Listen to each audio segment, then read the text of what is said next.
This is 51 Stories, and this week I'm writing Magical Realism. This is a story about a father, his son, their farm, the cyclical nature of life and death, and a mysterious spirit in a field.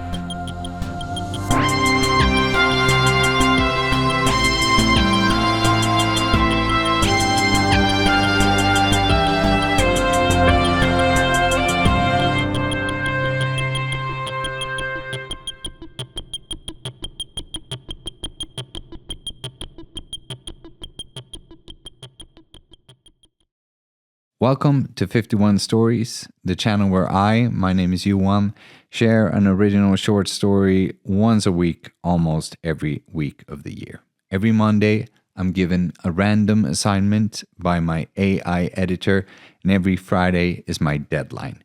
This week, I'm supposed to write a magical realism short story on the theme of transformation in a rural setting. I immediately thought of a father and a son on their farm, and then somehow I went to crop circles. So, here's this week's short story titled Harvest Day. Waves rolled across the grain, golden in the late afternoon August sun. The zephyrs carried the notes of grasshoppers and crickets, the scents of fiber and earth, and the faint unease of the goldenrods lining the fields. Sat in a rocking chair upon the porch of the farmhouse, the old man drew a deep breath through his nose. There wasn't a cloud in the sky, and the radio had just said it wouldn't be for another couple of days. "Harvest tomorrow," he called out. "What's that, Dad?" A younger version of the old man stepped out on the porch carrying 2 glasses of lemonade, glittering with condensation. "Oh, nothing," grunted the old man. "Just letting them know. Harvest tomorrow." His voice rang out across the fields. The son smiled, handed him a glass, and sat down on the porch steps. They both sat staring at the fruit of their labor, the radio playing Angel Band on a tinny speaker. "I never liked this goddamn ditty," snorted the old man. "Dad," the son laughed. "Ruining the goddamn moment." He reached for the radio with a groan. His son led him, leaned back, sipping the lemonade. "Son?" "Yeah?" "This harvest is my last." The son turned and looked at him over his shoulder. "Come on, Dad, you're not that old." "Age ain't got nothing to do with it. It's just a way. After tomorrow, this is yours." They both gazed out across the fields. Neither said anything for a long while, just watched the dancing shadows of the wheat grow longer on the dirt road. When the glasses were empty, the son rose, stretching. "Long day tomorrow. Better get some sleep." The old man nodded. "You ain't coming?" "Nope," his father said. "Staying out here. Keep an eye on 'em." "Suit yourself, old man," the son said, taking their glasses inside. The old farmer had always spent the night on the porch day before harvest. It was the way. After taking a leak, he got an old woolen blanket from the chest in the corner and sat back down, throwing it over his legs. The moon rose glowing ochre, almost full. Darkness brought new sounds, other scents, as familiar as those of the day. Coyotes howled and whined somewhere.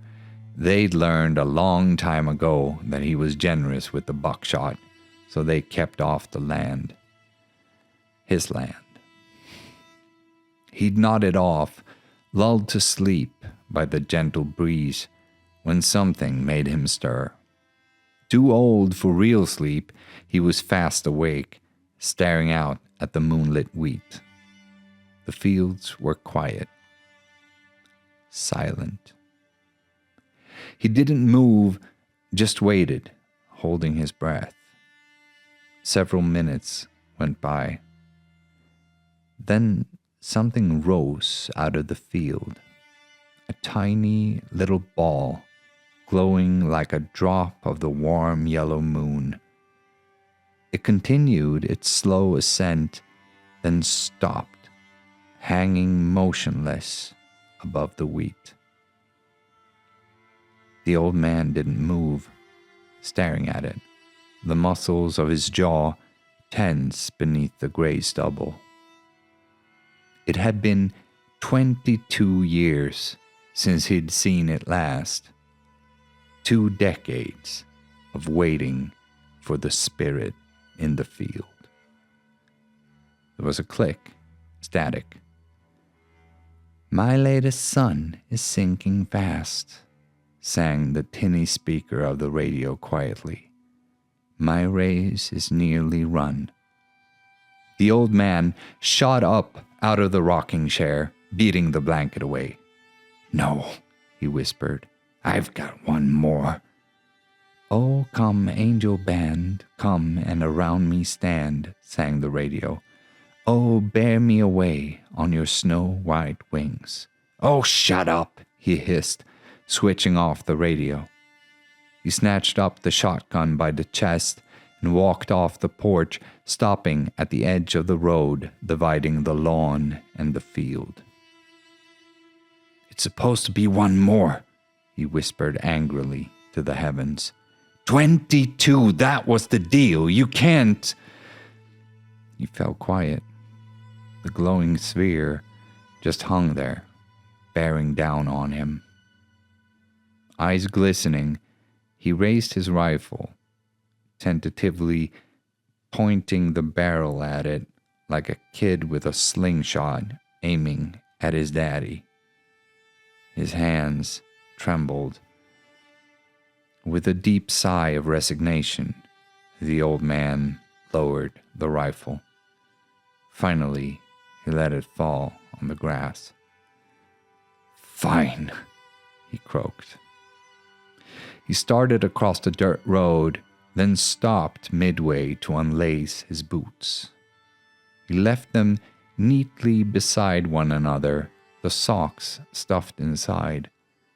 He wiggled his toes in the dust. "All right," he whispered. The next morning, the sun awoke right before dawn. He got out of bed, yawning and stretching, grabbing his thermos off the bedstand. Standing by the window, he poured himself an oily black cup of coffee he'd made the night before. Harvest Day was one of those days when coffee wasn't enjoyed in the cool morning air on the porch. Today, it was just fuel. He sipped from the warm cup, first light catching the steam. The fields, a bronze-brown shimmer and purplish blue in the twilight, stretched up to the interstate. But just a few yards off the dirt road in front of the house, there was a dark shadow out in the crops. The sun furrowed his brow. "Dad?" he called out. No answer. He got his overalls, biting the enamel cup as he pulled them on, walking downstairs. "Dad, did it rain last night?" he called. Still no answer. He kicked the screen door open and stepped out on the porch. The old man's chair was empty, his blanket on the floorboards.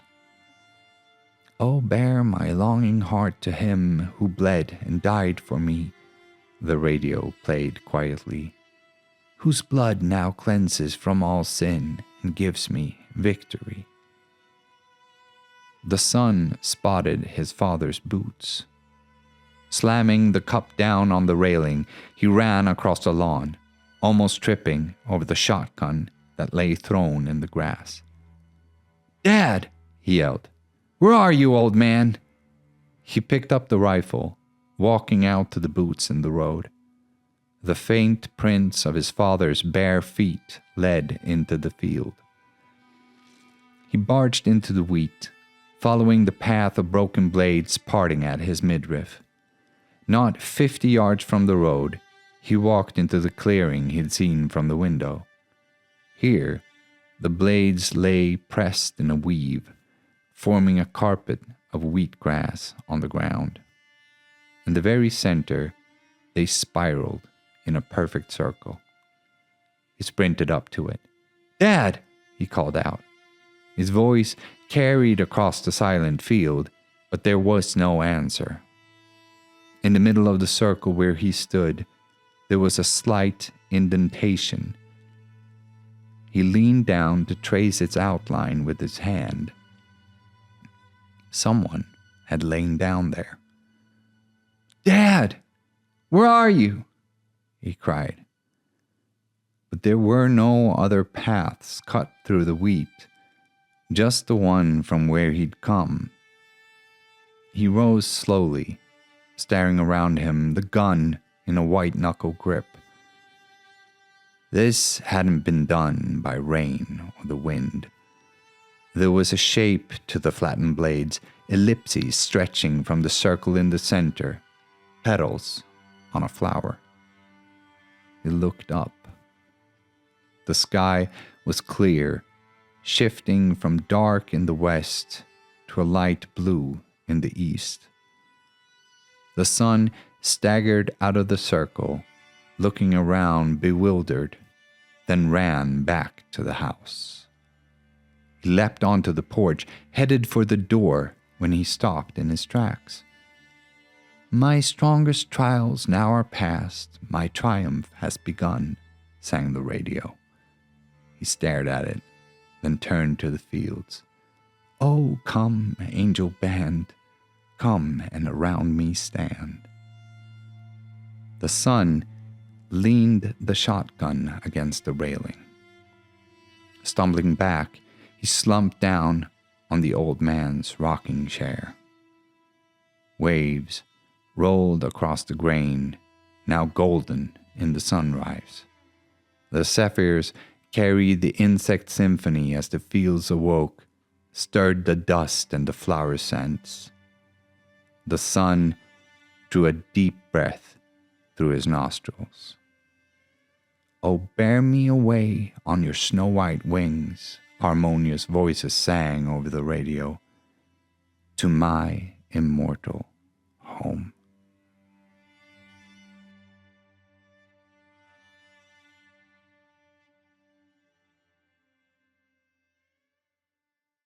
All right, that was Harvest Day, this week's original short story. I had a lot of fun writing this.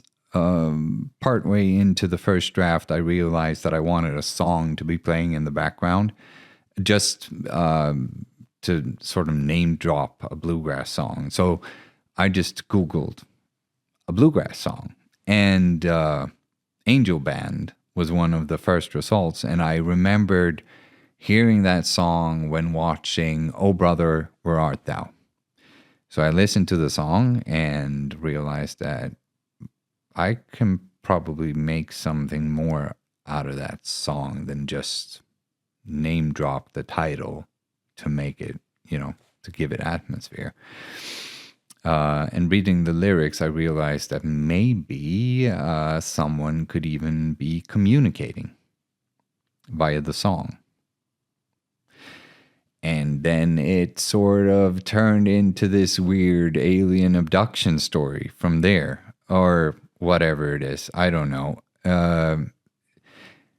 In the prompt, I was supposed to write it from a third person limited or a third person omniscient. I don't remember exactly, but I couldn't. It's supposed to be this fly on the wall where the narrator is just a camera, so I can't.